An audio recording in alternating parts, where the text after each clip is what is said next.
Hello, I'm Sidney Porter from the Health Physics Society History Committee, and it's my distinct pleasure today to interview and videotape Professor Kenneth L. Miller, who is an elected fellow of the Health Physics Society, a board-certified health physicist, and also certified by the American Board of Medical Physics. Ken has been an incredible contributor to our society, to the Health Physics Society, over a lifetime of professional work. And it's my job today to talk to Ken and to have him tell us all about how the health physics became a part of his life and how the profession has evolved over the years. And I also hope to be able to point out the many, many contributions. There are so many that in this limited time that we have together, I'm not going to be able to hit them all, but I certainly hope Ken to be able to hit the high points. And why don't you start by telling us in high school what brought you into the science field and who was important in your life then? Well, absolutely. I was in high school during the 50s, and I can remember very clearly the day that it was announced that Sputnik was in orbit. And so that caused a real focus on the sciences and what we were doing wrong and what they were doing right and this sort of thing, and what we were going to have to do to overcome and this sort of thing. And there was immediate talk of having Saturday classes and having school open 12 months a year and all this sort of thing, because it created a great stir. And this was right in the midst of a very exciting time for science.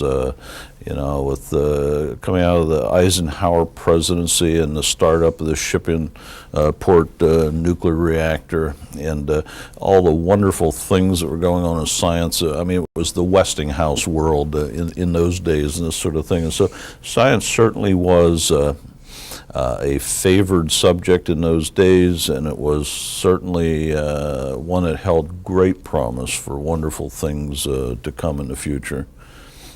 And so it was one of those subject areas that I seemed to have some aptitude for, and I slipped into it very, very easily. I thoroughly enjoyed science the whole way through high school. I enjoyed mathematics. And I did extremely well in those subjects and that sort of thing. Who was most influential in high school as far as you were concerned? Well, I was very fortunate in going through high school to have excellent teachers in virtually every subject that I took. But where did you go to high school? If I had to point to one who probably had a real impact on my life, it was my high school physics teacher, a man by the name of Bill Eisman. As far as I know, he could still be teaching, and hopefully he will be, because he was one of those individuals who really made it very interesting, very much fun, very challenging, and very rewarding. And so he probably had a great influence on my life, because when I got to college and started thinking, what am I going to major in, the first thing that came to mind was physics, and the second thing was mathematics. So I ended up going through college. I attended Lock Haven, it was State College at that time. It's Lock Haven University now.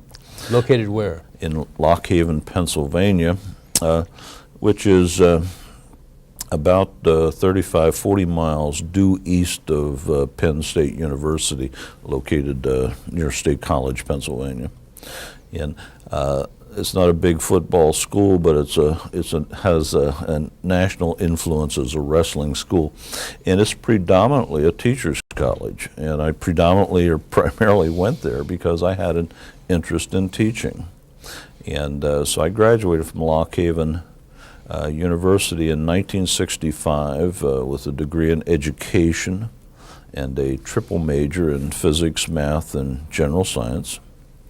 And I immediately went to work as a high school math and physics teacher. Whereabouts?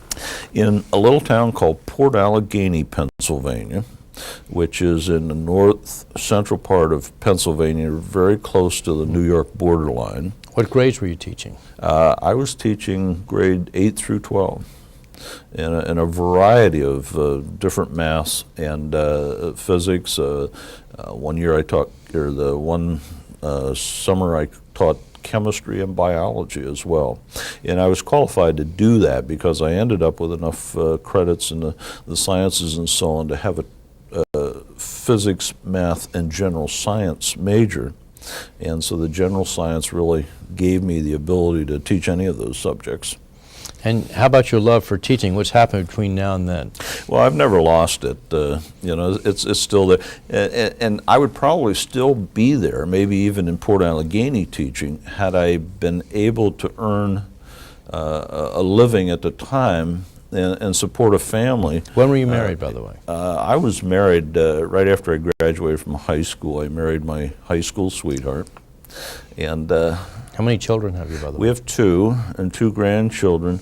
And this coming June, we'll celebrate our 40th wedding anniversary. Congratulations. So it's one of those, the odds were probably against it because we're both so young, but it's one of those that also worked out very well because we matured in a hurry and we grew together, and we've been together for a long time. So it's worked out very well. We're back at the high school, Yeah. and yeah, you got to realize at the time when I started teaching high school, the average teacher salary was $4,300 a year. And because I had the physics capabilities, I commanded a much higher salary. So I started teaching at $5,000 a year. And it really wasn't an adequate income to support a family. I found myself working at a local gas station on weekends, pumping gas and you know, tuning up automobiles just to make enough extra to make ends meet and that sort of thing. So, but I really enjoyed teaching. I really loved teaching, and I had intentions of staying in teaching, but the problem that I faced was that if you're going to receive permanent certification to teach in Pennsylvania, Yeah. you need 24 credits beyond the baccalaureate degree. And with my raising a family and working odd jobs to supplement the income and this sort of thing, I really didn't have time to go get the credits that I needed. And certainly I didn't have enough money to pay for the tuition for the courses and this sort of thing. So after a year and a half of teaching, I decided that I was fast approaching the time when they would have to ask me to leave because I didn't have the credits that I needed. So I decided in my situation, the only thing that I could really do was find a job that would allow me to both work and go to school at the same time. And so that was my introduction to health physics. The job that I found was at Penn State University. Who helped you find this job, by the way? You know, it was funny. I walked into the Human Resources office one day. I said, you know, I'd like to fill out an application. I'm looking for a job. I filled out Penn State? At Penn State University. I filled out the application. I handed in. The gal said, "Would you wait a few minutes?" She looked over my application. She came back. She said, "I see you have a background in physics." And I said, "Yes." She says, "Do you have any fear of radiation?" I said, "No." She said, "We have a position open that you certainly qualify for. You might want to go take a look at it." And it turns out that the position that they had open was for a health physics tech in the health physics program at Penn State University, working under Roger Granlund. So, And he was well known and well established at that point in time, wasn't he? Absolutely. Roger was very well established at that time. And we hit it off. I accepted the position. And it, in fact, did do everything that I had hoped it would. Gave me a chance to earn a better income than what I could make teaching. But it also, with the university policy, allowed me to take time from the job to go take courses. So over the next 3 years, I accumulated certainly more than the 24 credits that I needed to return to teaching. But in the meantime, I found that I had also fallen in love with health physics, and I found that it satisfied my need for teaching, because when you're in health physics, half of your job is teaching. I mean, you're always teaching and always running training programs and that sort of thing.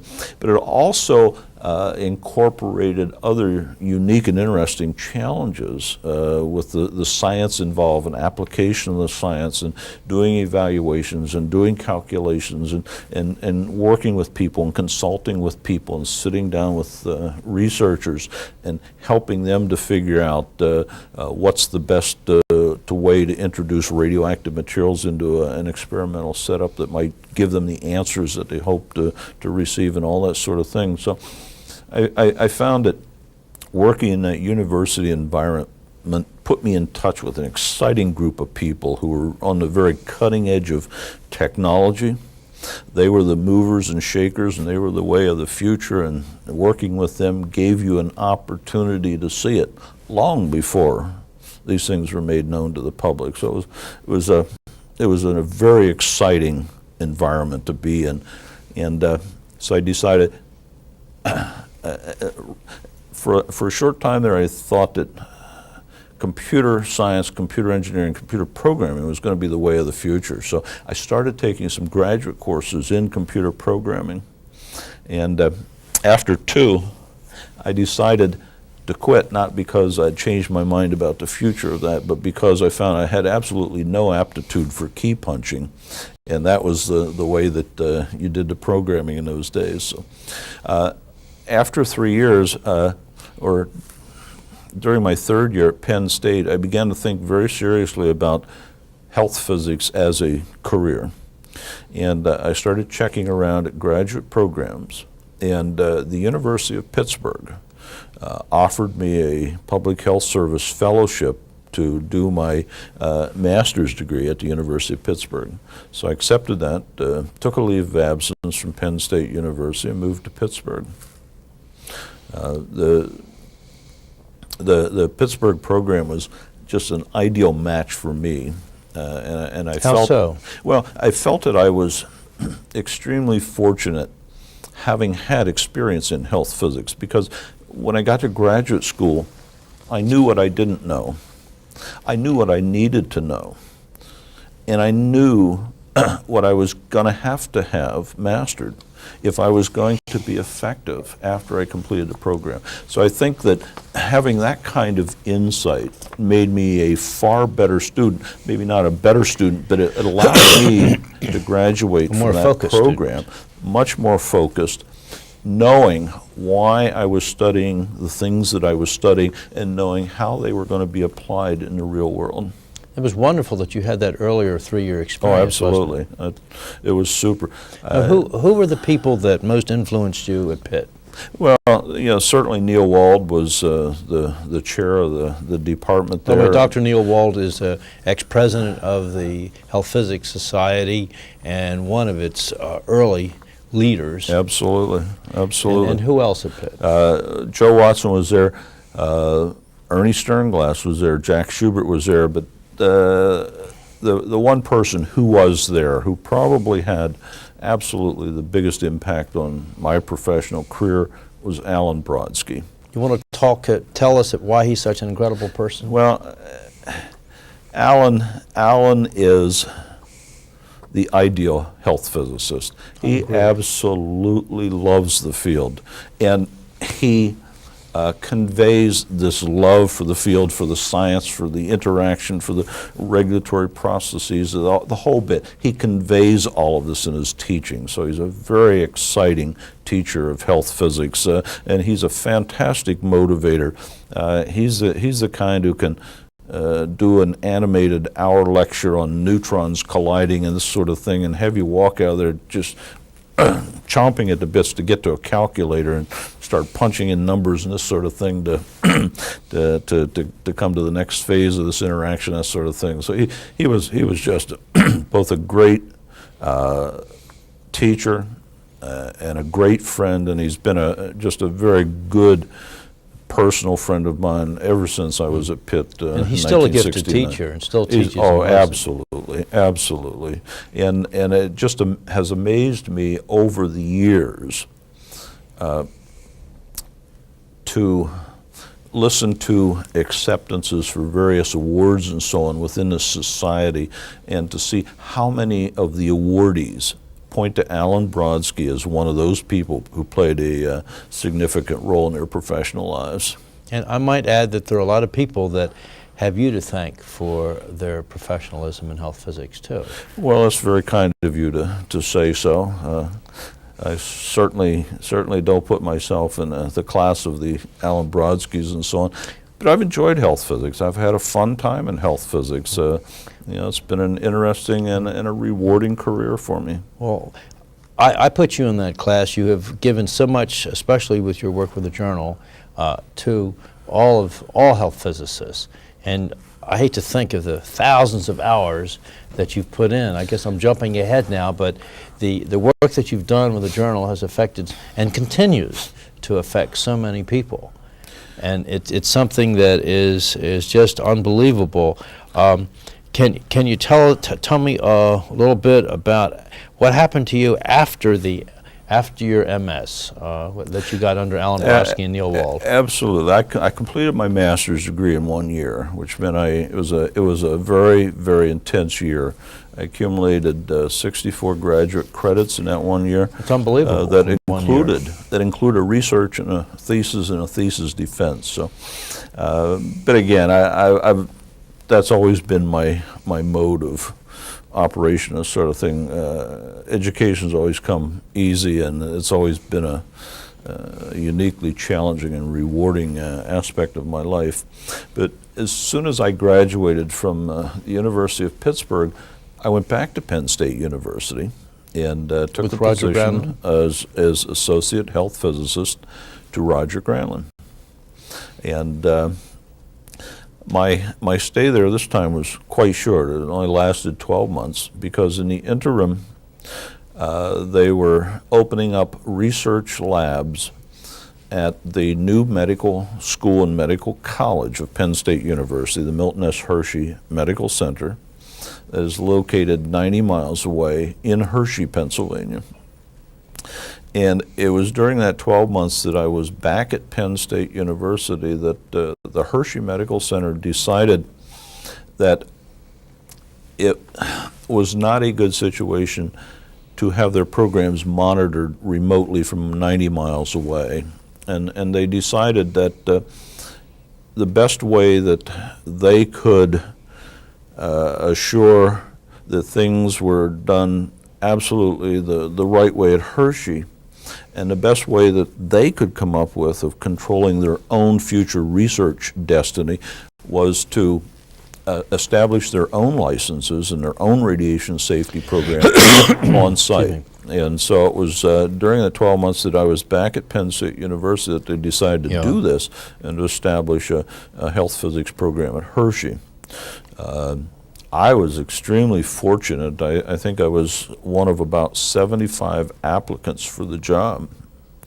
And so I was very fortunate to have been named director of the Division of Health Physics at the Hershey Medical Center. And it was a unique opportunity that doesn't come along very often to those in this profession.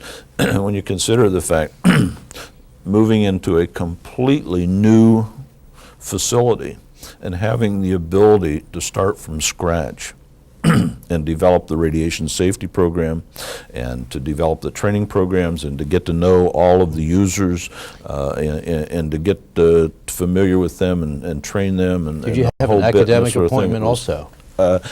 Yes, I started there and I had an academic appointment as a research associate.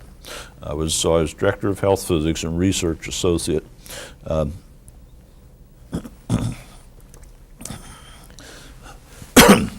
So I was quite pleased with that, and it was For somebody who did not have the PhD, it was a very gratifying thing to be recognized in that fashion. And you probably beat out a lot of PhDs for the job, I would imagine, too. You know, Yeah, I didn't see the applications, but I was told that a good 1/3 of all the applicants had PhDs at that time. Now, what was your biggest challenge in starting this program? The biggest challenge was in the very beginning, things were very busy because I arrived at Hershey just when they were about to open a hospital and start receiving patients. And I arrived at a time to find that we desperately needed a radiation safety program, and so I was very busy writing radiation safety manuals and developing various procedures and this sort of thing. You had to get the licenses, right? Setting up programs, writing license applications, all that sort of thing. And I must confess, I was a bit busy too, learning what all the medical uses were going to be that I was asking for license approval for. And so, at the same time, you were starting a whole new license program, starting a whole new training program, starting a whole new health physics program. That's an incredible amount of work. How old were you then? 28. That's an incredible amount of responsibility for a 28-year-old. Now, who are the people that you got to help you with this program? Well, I really didn't get anybody to help me with the program. When I first came to Hershey, I was the only person in health physics. I was allowed to create a position for one technician shortly after I got there. So that certainly helped with the routine things with the radioisotope labs, receipt and checking in of packages of radioactive materials and delivering them to the labs, and contamination surveys within the labs and radioactive waste disposal, and all that sort of applied stuff that freed me up to concentrate on the licenses and the written programs and all that sort of thing. And being in that kind of a setting, you immediately get pulled in also to a lot of teaching. We have medical students and we have graduate students, and we have graduate programs in laboratory animal science and all this sort of thing. And all of these areas, in one way, shape, or another, work with various radiation sources. So it was decided right from the beginning, we need to get these people in some instruction on how to safely handle and use these sources of radiation. So I immediately got pulled into giving talks and lectures and that sort of thing as well. Now, something happened a little later on, about 1972, that would affect you greatly later. Weren't you approached by Metropolitan Edison to set up a unique program? Yeah, I sure was, and it was about 1972 when I received a phone call from the head of health physics at the 3 Mile Island asking if I would develop a medical radiation emergency plan for 3 Mile Island so that the Hershey Medical Center would be able to accept and provide care and treatment for any contaminated or exposed radiation accident victims from the plant. So, I was very pleased to do that, and again, timing was kind of fortuitous because it was about a year before they started receiving their first shipments of nuclear fuel to fuel the reactor core there. So I developed that medical radiation emergency plan, and it was accepted and agreed upon, and Metropolitan Edison and the Hershey Medical Center signed a contract guaranteeing that the Hershey Medical Center would accept any radiation accident victims from the plant. And here we are almost 30 years later, and the contract is still in effect. Some things work. It's worked, and it's worked well. Now, you worked on your boards a few years later and passed your health physics boards, as I remember, which was certainly a milestone. Right. 1976 is when I took the health physics certification exam and passed it, and certainly that was one of the milestones of my career, and certainly it was one of the very nice things to have accomplished and put behind you and this sort of thing. It also gave me, to be honest, a chance later on to serve on the American Board of Health Physics. So I did serve on the board, and I did serve as secretary of that board later on. So I got to do some payback as well. Which was a lot of work, by the way. Oh, it's a tremendous amount of work, and you know, you've got to give anybody who serves on that board a lot of credit, because it certainly does involve a lot of work. Now, in 1982, you were given what I consider to be the most prestigious award that the Health Physics Society gives, and that's the Elda Anderson Award. You want to tell me a little bit about what that meant to you to receive that? Well, it was probably outside of seeing my two sons being born, it was probably the greatest experience of my life. And I was very, very pleased and very proud to receive that award, and receive it in the spirit of knowing what expectations come with that award. And clearly, people who are singled out to receive that award are sort of tapped as those who are expected to contribute to the society from that point on. And so I think that if you look at the society and a lot of the contributors to the society, a lot of them are Elda Anderson Award winners. And not only did it do that for me, but it really put me in very close touch with a unique group of individuals, that being the other Elda Anderson awardees. And that is a very close-knit group. The Elda Anderson group that still meets at each annual meeting and decides how best we can serve the society as a whole and this sort of thing. I think they're very supportive of each other and so on. So it's become a very nice the Council of Elda Anderson, and so I have just thoroughly enjoyed the relationship with that group of individuals over the years. You've accomplished so much for the society. I think maybe what we ought to do is go back chronologically. We talked about the fact that you were associated with Metropolitan Edison, which is the owner of 3 Mile Island, in 1972. Yes. And on March 28th, 1979 is a date that neither of us will ever forget. You remember it well, 4:06 a.m. Huh? Absolutely. Because I was called up early that morning, being a dosimetrist, to do effluent assessment, and you and I talked many times after that. You want to tell me a little bit about the terribly difficult first few days, because you contributed greatly to the effort. The difficulty for me during the first couple of days after that accident was that it made life so unbelievably hectic.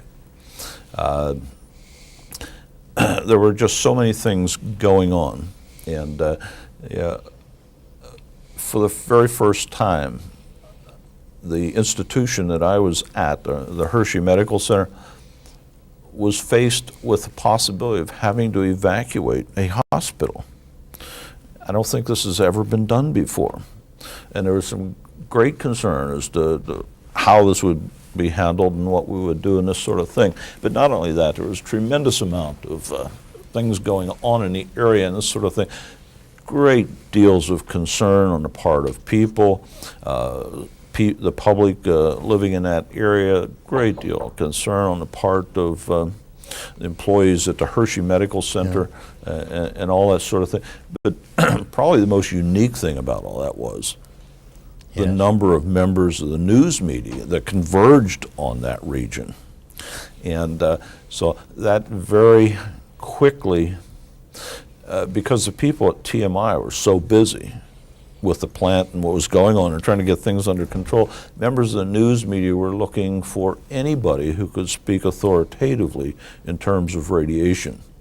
And when word got out that Ken Miller was at the Hershey Medical Center, and the Hershey Medical Center had a tie-in with 3 Mile Island, we became the focus of a lot of media attention. But you were also called by hundreds upon hundreds of citizens. Tell me about that. Well, during the first 3 days of that accident, I logged in over 700 phone calls, and we certainly had a lot of concerned people in the area and this sort of thing.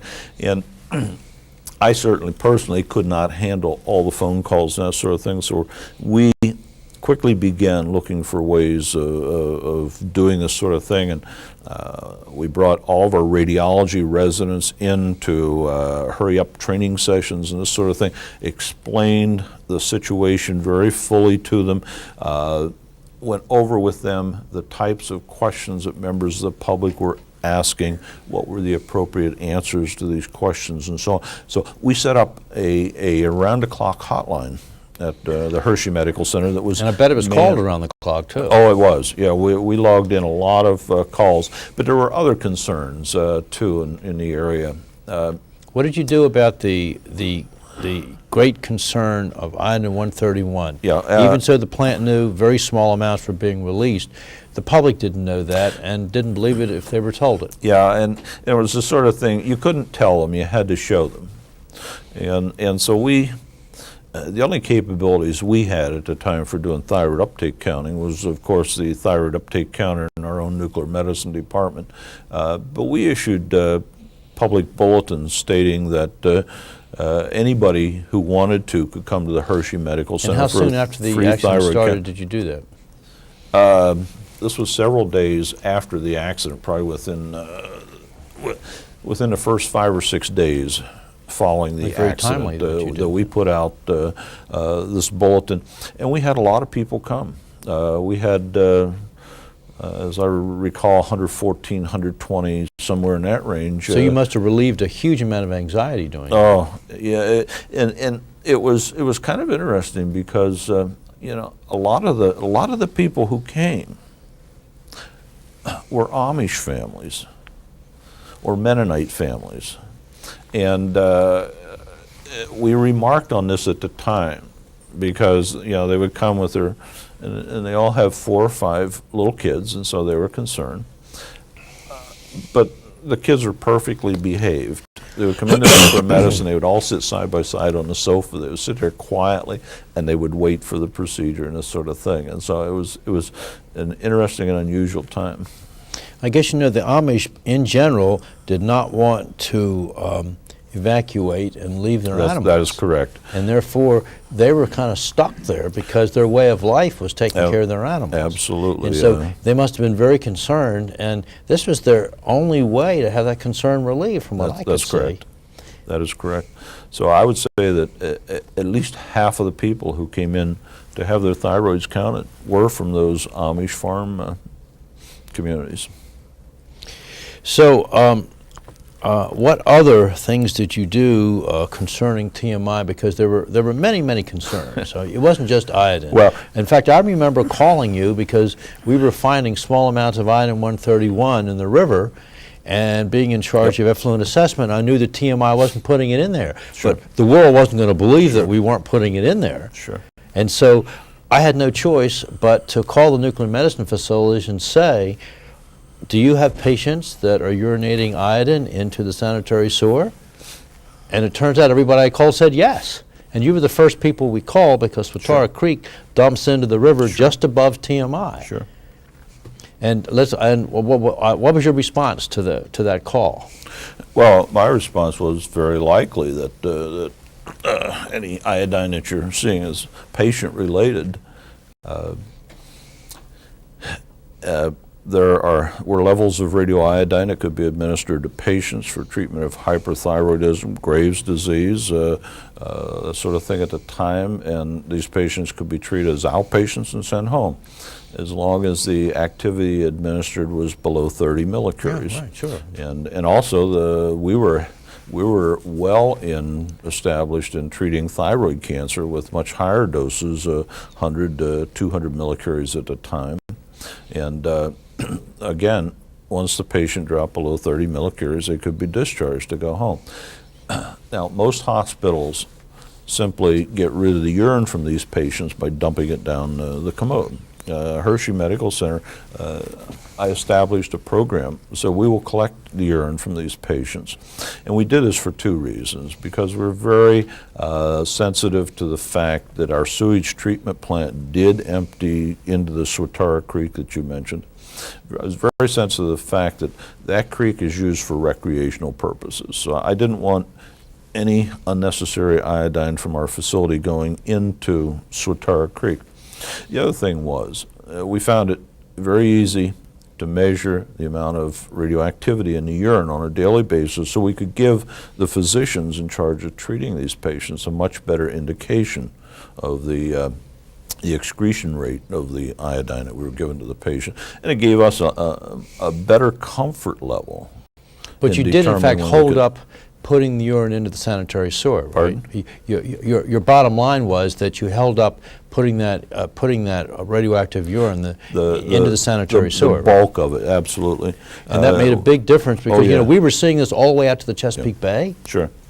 And the world was monitoring it. There were like 15 downstream water users, including the city of Baltimore, that were panicked about this. Well, and when they saw low levels of radioiodine, people were wondering, should we stop drinking water in Baltimore City?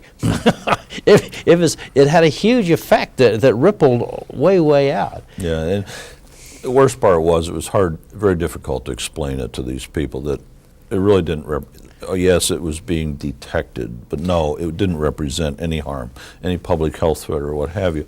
And I can't take claim for that radioactive iodine because there are a number of large hospitals above us on the Susquehanna River that does it. And there was York. I talked to Joe Burkle at York and got him to do the same thing, by the way.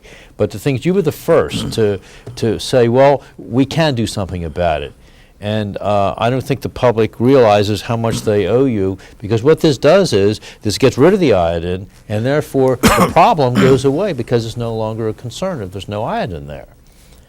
And so this is just one of the many things that you were doing in order to alleviate the incredible amount of concern that was there. Well, back in the late 70s, I had written and published our program for handling these patients, and I think that program was used as a guide by the Nuclear Regulatory Commission to develop their Part 35 regulations on dealing with iodine treatment patients.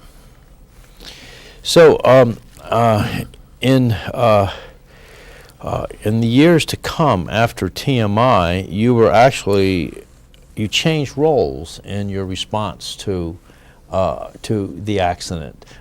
First of all, in the first year or so, there was all this concern from the citizens and the whole body counting, which was so very important. It was vitally important, that whole body counting. And I might add, it helped greatly in years to come to have that information to prove that there was no significant iodine in people, because the lawsuits were absolutely horrendous, multi-billion-dollar lawsuits. And the data, I just might say that the data that you personally created was of unbelievable help in setting the record straight about what really happened, not what people imagined happened. And that was so important. And you also created a lot of negative data, meaning we measured it and there's nothing there. And that negative data is unbelievably important. And as a health physicist, I never realized, 10 years later, 20 years later, how important negative data, meaning there's nothing there, is. And you created a lot of that. Now, the Environmental Protection Agency, under the leadership of Bill Kirk, established a monitoring program, and actually they actually had a site right there, right next to 3 Mile Island, where they ran the radiological environmental monitoring program. And after a number of years of 3 or 4 years of running this, they wanted to back off from this, but they still wanted to have a program, they in the state of Pennsylvania, they still wanted to have a program that gave an independent look, had nothing to do with the utility whatsoever, had nothing to do with the NRC, gave an independent look at what was going on, because the state owes they owe the public responsibility. They have the responsibility of monitoring radiation in the environment and saying it is in fact safe. And the only way you do that is to take measurements and run what we call a REMP, a Radiological Environmental Monitoring Program. Now, you were involved with this program after EPA had set it up under Bill Kirk. And can you tell me what happened there? Yeah, the EPA ran that program for quite a few years. It might have been like 8 to 10 years. I don't remember exactly now, but certainly 8 years, and found that they couldn't come up with a good way of gracefully backing out of that. And it wasn't their function to provide that sort of monitoring program around operating nuclear power plants. So about 1988, I think it was, I submitted to them a proposal that would allow them to gracefully back out by transferring the whole monitoring program under contract to me at the Hershey Medical Center, and with the idea that they would fund it for an additional 2 years, and then it would be turned completely over to the Hershey Medical Center and the Pennsylvania Department of Environmental Protection under their Bureau of Radiation Protection. And so I operated that monitoring program for an additional 2 years under contract with EPA, and then for 2 or 3 more years under Pennsylvania and the Department of Environmental Protection. And so it's unique that a medical center is operating a radiological environmental monitoring program per se, but it must have been awfully good training for your students. Oh, absolutely. It was, we enjoyed doing it, and it was a good feeling to be able to, once again, continue interacting with the public, not to educate them about radiation per se, but to have the ability to put their minds at ease, because you could show them the data. Look, this is not different from background. There are no spikes, there are no positive readings, and this sort of thing. There is no radioactivity being put out in our environment, and here's the data and the measurements to prove that. So it was a good opportunity to continue interacting, providing reassurance with the public, and this is something that I got involved in 1979, and to this day I'm still involved in that sort of thing. Certainly. Was occupied a great deal of my time when Pennsylvania was in the process of looking for a low-level radioactive waste disposal site, and certainly occupies a fair amount of my time whenever there's something goes on, like even a traffic accident involving a package of radioactive materials for a nuclear medicine department somewhere, and so on. So. It's been a good and unique experience, and I've had a lot of opportunities to give talks and to explain radiation to various public groups, particularly in my area with the Rotary and the Lions and various church civic groups and all this sort of thing. So it's something I love to do. Yeah. Well, you're a natural teacher. Obviously. I loved it. A week ago, I did discussions on electricity and magnetism for all 4th grades at the Lower Dauphin School, which is in my area. So in one day, I got to teach electricity and magnetism to over 350 students. And what a wonderful time that was. And I do this on an annual basis. I go out all the time and give talks on radiation, radioactivity, radiation detection, and I go out and I give talks on oil painting techniques. I go out and give talks on the joys of reading and so on, because I've always been an avid reader. So I really think that if you can turn kids on to reading, you're setting them up for a good future. Very wise statement. Now, in 1986, you started as a freshman board member of the American Board of Health Physics. I believe it was 86. I think we're referring here, Sid, to the board of directors of the Health board of Physics directors Society. of the Health So, Physics Society, yes. Yeah, I was elected to the board of directors, and I did serve as a member of the board of directors. And shortly after that, I also joined the Rules Committee and ended up being parliamentarian, so I served again as parliamentarian under Ken Mossman's presidency. And then I believe that you were a delegate to the International Radiation Protection Association from the Society. I've been a delegate to IRPA on several occasions. And then in, was it 1994 that you got your full professorship? it was earlier than that. It was about 1990, 91, that time 91, frame okay, I'm that, sorry. that I was promoted to full professor. And then, it was in 94 that you started your association with the journal. That's correct. In 1994, I was appointed editor-in-chief of the Health Physics Journal. Now, that has been an incredible amount of work. I know that. Now, can you tell me a little bit about the innovations and the things that you've done there? Well, I took over a journal that was operating very well under the previous editorships of Jen Ressler and then Rich Vedder. And so I took over a journal that was operating very well. Yeah, but there were some things that I wanted to do with the journal. I took it over at a time when we sorely needed to start looking ahead to electronic publication, use of electronic media for submissions and transmissions of manuscripts and all this sort of thing. So I took over as editor with the intent of bringing it into the modern electronic era, and I think we've succeeded very well with that. At this point in time, over 95% of all the finalized manuscripts that are submitted on disk in digital format. I took a look at the journal and what people wanted that we, at that point in time, were not providing them. And I got a lot of calls and a lot of emails from people saying, does the journal have a search program?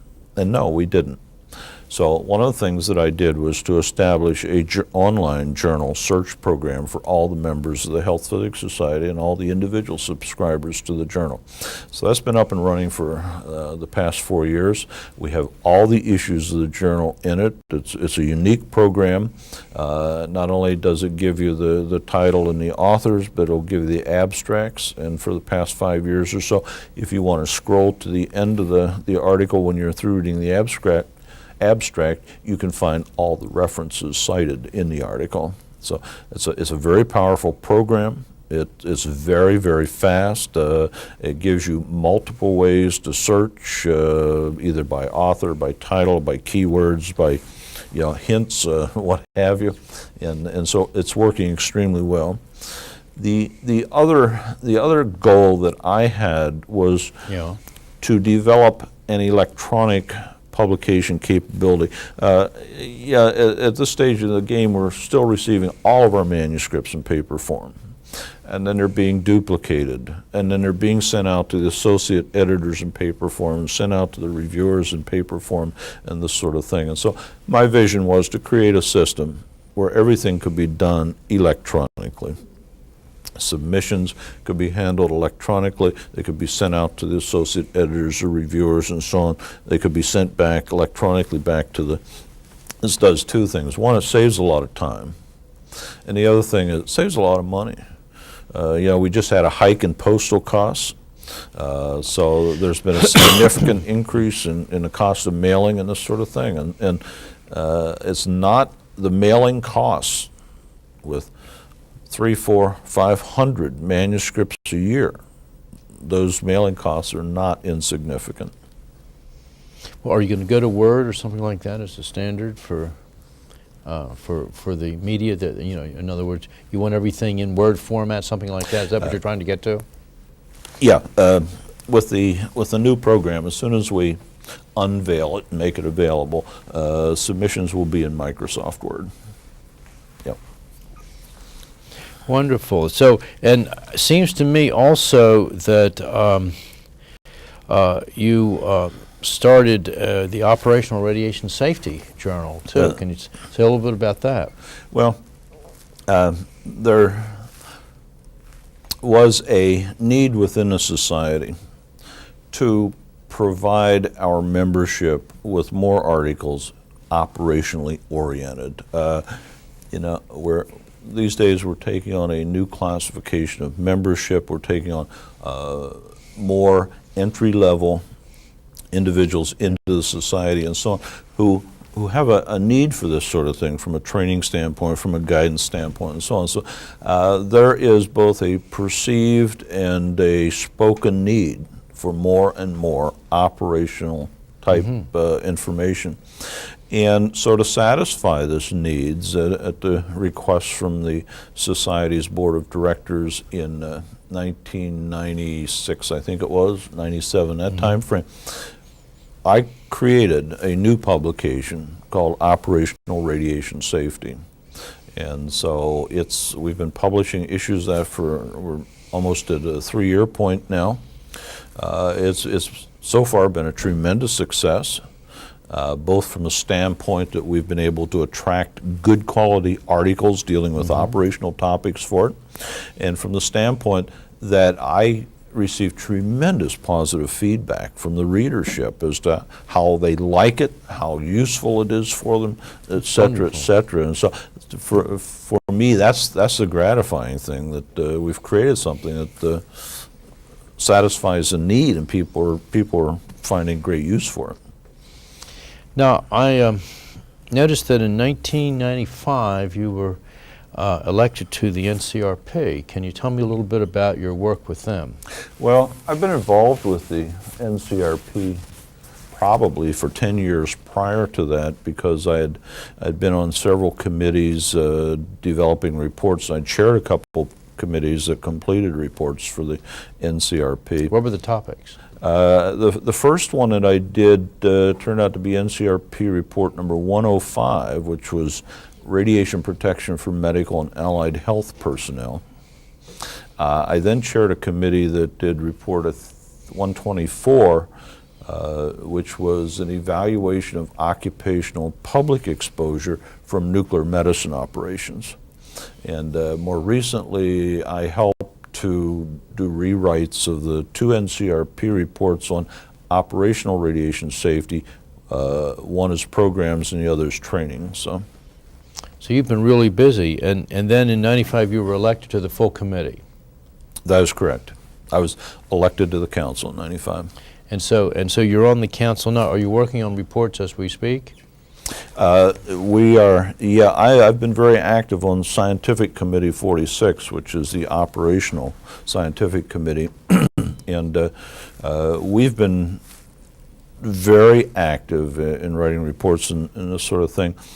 We did the 2 operational training and programs reports, and we're also right now looking at the possibility of doing several others. One that I'm personally involved with at the moment is a rewrite of report number 36 on radiation protection in veterinary practice.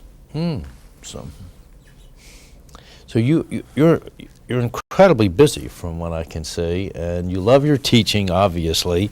I also noticed that you were at one time president of the Delaware Valley Society for Radiation Protection, and it seems to me that right after TMI, didn't you help to form a new chapter of the Health Physics Society? Yeah, we certainly did.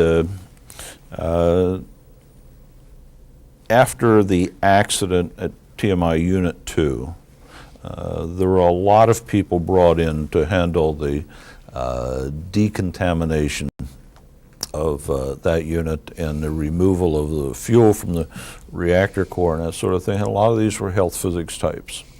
And they were busy, putting in a lot of overtime, this sort of thing. So they really didn't have the time to participate in the activities of, say, the Delaware Valley chapter, which was a 2-hour drive away and so on. So we decided the best way to serve the needs of the people in our area would be to form a new chapter, and that we did. We created the Susquehanna Valley chapter that came into being in early 80s. And that's still a very active chapter. And it's still a very active chapter. Now, throughout your career, which has been multifaceted, I think is a good way to describe it, you've seen health physics change greatly from almost a fledgling type of profession to a profession that involves many ologies, so to speak, many areas. And as is true with any rapidly changing profession, it's going to continue to change. So in the few minutes we have left here, Ken, could you kind of give me your thoughts on where you think our profession is going or where you'd like to see it go?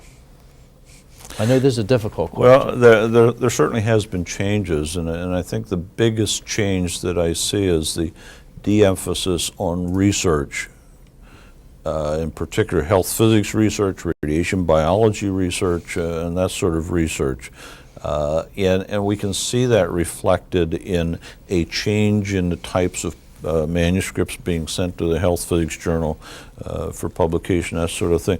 The number of pure research articles is decreasing. The number of articles that are moving into what is currently going on, such as decontamination and decommissioning, are on the increase. The number of articles dealing with evaluation of radioactivity in the environment or evaluation of radioactivity at long closed disposal sites and this sort of thing are on the increase. So that's where the emphasis is. That's where the money is going these days. And so we are constantly changing in terms of what's going on in the field. So we'll see a lot more of decontamination, decommissioning. On the research end of things, there's some wonderfully exciting things going on in terms of, gene sequencing and all this sort of thing, and the breakthroughs that they're starting to make now in identifying specific gene defects that lead to breast cancer and this sort of thing, and giving them just incredible methods to use in the future to either early detect or alter things before the cancer even develops. That's one of the exciting things. So there are just tremendously exciting things going on in research. And in medicine, it amazes me. I've been closely aligned with nuclear medicine for 30 years now. And it seems every time some new imaging modality comes out, they say, okay, that's the death of nuclear medicine. It happened when ultrasound was improved to the point where it was made diagnostically useful. It happened when CT scanning came on. It happened when MRI imaging came on, and this sort of thing. But nuclear medicine is still there and still going strong. And the reason for that being is that there are a lot of great minds working in the field of nuclear medicine, and there are new inventions, new innovations, new techniques, new procedures, and this sort of thing coming along all the time. I get amazed every time I get down to nuclear medicine, and I look now not at the few hundreds to few thousands of dots that created an image when I first started in this field, but now I see these wonderful reconstructions of organs and regions in 3 dimensions that rotate on computers and this sort of thing. And so what's being done in medicine today in combining all of these imaging modalities with computers and so on is making for just a very, very exciting aspect of this whole profession. I'm enjoying it more today than ever before, and I've always enjoyed it. But there are just wonderful and exciting things going on. We're getting involved as soon as I go back. This week I've got to get involved in training programs. We're starting intravascular brachytherapy programs to decrease the possibility of stent collapse and this sort of thing. And there's all sorts of wonderful, exciting things going on. Well, I think one of the reasons that you find them wonderful and exciting is because of the fact that you can bring so much to bear because of your long history and all the incredibly hard work you've done. And I for one, just think that it's unbelievable the amount of teaching that you've done over the years and the amount of innovation that you've brought to our society. And so I want to thank you so much for giving the History Committee a chance to record all of these things. It's a shame that we can't go on for hours because there's so much we can talk about. But thank you so much for giving us your time. Sid, as always, it's a pleasure. You're very welcome, and thank you. Okay, good. Good. I think I